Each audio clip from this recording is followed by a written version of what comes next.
Okay, cool. Well, we have 185 people on the call today.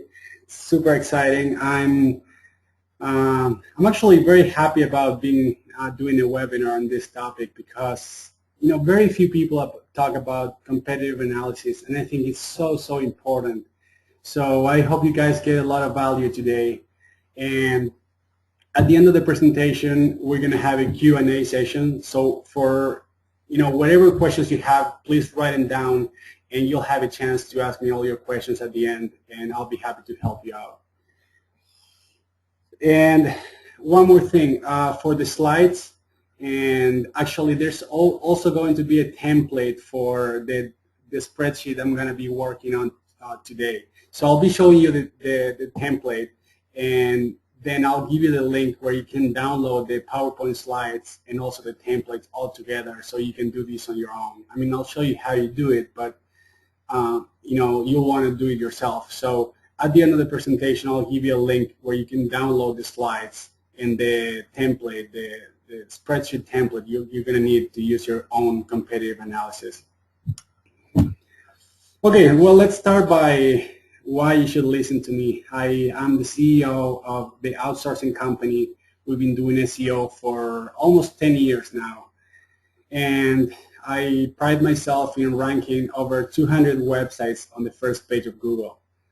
And I've been doing competitive analysis a lot for the last couple of years. So this is all I know. I hope you guys learn a lot, and I hope you can find this information very useful to take your website to the first page of Google.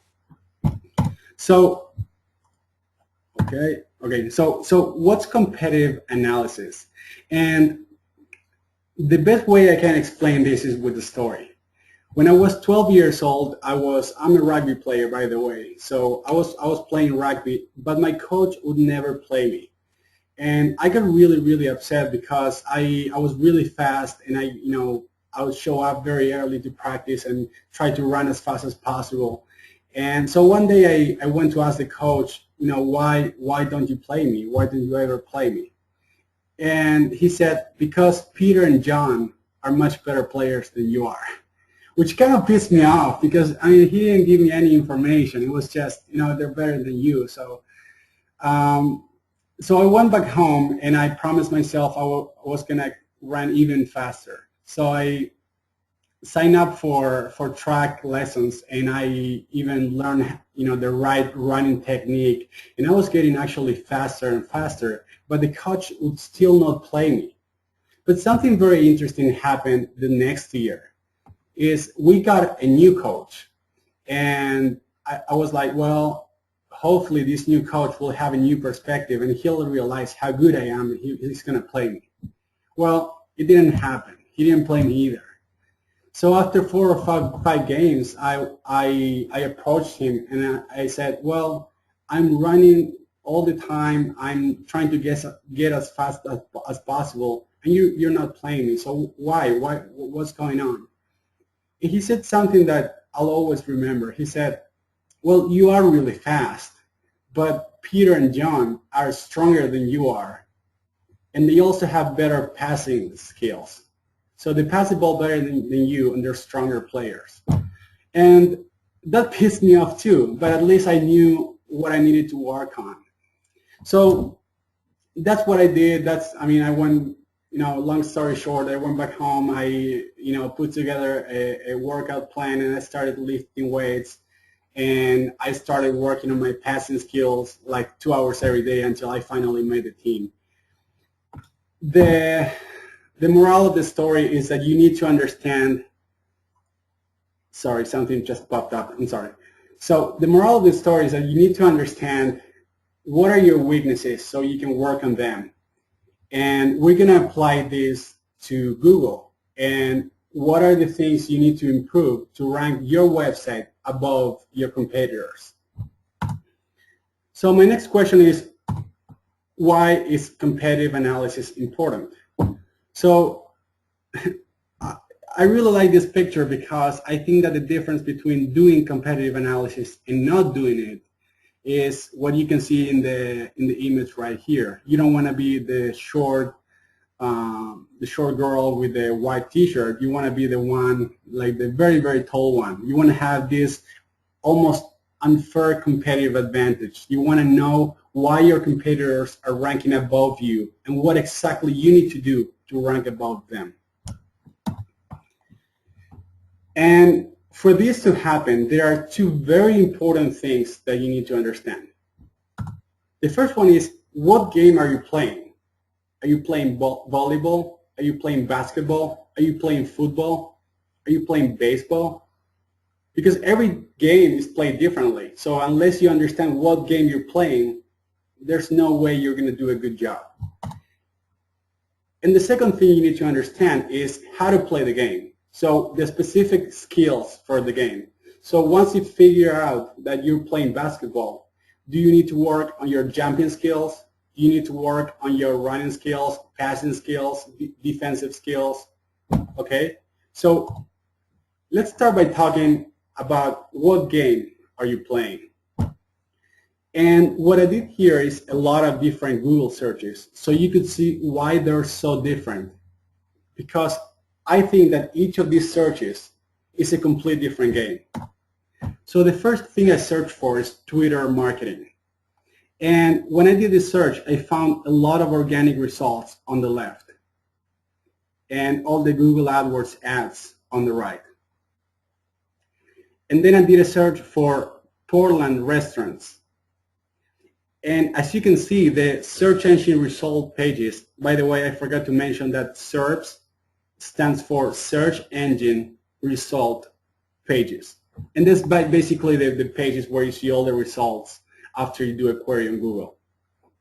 So you can definitely see the difference between Twitter marketing, where it's just organic and some pay-per-click, and a more local SERP. Here you see all the Google Places listings. And you can tell they're listings because you see this big pane and all the star reviews in the map on the right. Okay, now I'm going to do a slightly different query. So instead of Portland restaurants, I'm going to search for Portland Italian restaurants.